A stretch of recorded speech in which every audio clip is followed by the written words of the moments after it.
Salut tout le monde, nouvelle vidéo dans laquelle on va parler de distance et de vitesse 3D. Donc c'est quelque chose qui est spécifique aux montres multisports de Garmin. On le trouve dans la Garmin Fenix 5, Forerunner 935, Fenix 5 Plus par exemple. Qu'est-ce que c'est, à quoi ça sert? Eh bien on va découvrir tout ça dans cette vidéo.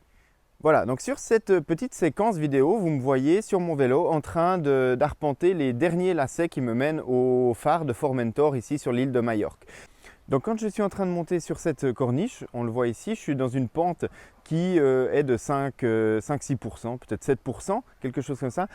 Donc la distance que je vais parcourir réellement sur la route, elle est composée de différents éléments dont la distance sur un plan horizontal, c'est ce qui est mesuré réellement par le système GPS des montres qu'on utilise. Ça veut dire que je pourrais rouler à plat ou dans une montée. En fait, la distance qui serait mesurée par le GPS serait la même. Et puis, il y a une distance verticale qui sera mesurée par le baromètre ou en tout cas par l'altimètre de la montre. Mais celui-là, en général, il n'est pas utilisé lorsque le mode GPS est réglé en mode normal. C'est la raison pour laquelle on trouve sur nos montres, typiquement la Fenix 5 Plus que j'utilise à ce moment-là, la vitesse et la distance 3D que je peux activer pour chacun de mes profils sportifs. Donc en activant la distance et la vitesse 3D, ce qui va se passer, c'est que la montre va utiliser et le plan horizontal mesuré par le GPS et la distance verticale qui est mesurée par l'altimètre barométrique de la montre. Ça veut dire que du coup, et si tout fonctionne bien, si le baromètre est précis, si le GPS est précis, je vais me retrouver avec la distance réelle que j'ai roulée sur ma corniche sur cette route.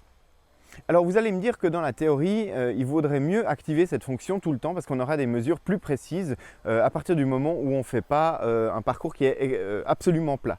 Alors dans l'absolu et dans la théorie, on aurait raison d'activer cette fonction. Maintenant, on sait que l'altimètre barométrique de ces montres n'est pas d'une précision absolue. De plus, la mesure GPS elle-même n'est pas non plus d'une précision absolue. Donc ça veut dire que pour la faible différence qu'on va avoir typiquement dans une pente de 5 à 6%, l'erreur de mesure altimétrique est trop importante et on aura une déviation qui sera plus grande que la perte de précision qu'on a par rapport à la distance réelle qu'on a calculée. Par contre, si on effectue des trails et que là on est dans des parois qui sont avec des pentes beaucoup plus importantes, dans ce cas, ça peut valoir la peine d'activer cette fonction, sachant qu'elle pourrait nous permettre d'avoir une distance réellement parcourue qui sera bien meilleure.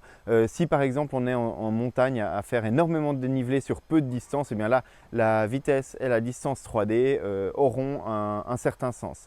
Donc pour savoir si vraiment il faut l'activer ou non, la question, typiquement en cyclisme, je ne l'active jamais.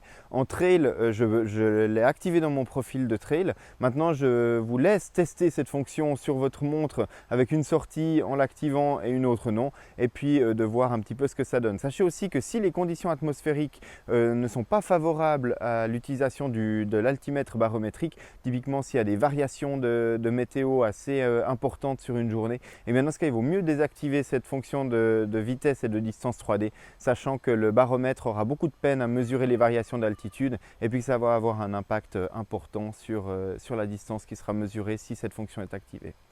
Voilà, donc maintenant vous savez tout sur la distance et la vitesse 3D des montres Garmin Fenix 5, Forerunner 945, Fenix 5 Plus, etc. Je vous donne rendez-vous très bientôt pour de prochaines vidéos sur cette chaîne YouTube. Je vous invite à vous abonner à cette chaîne pour ne pas les manquer. Voilà, à bientôt.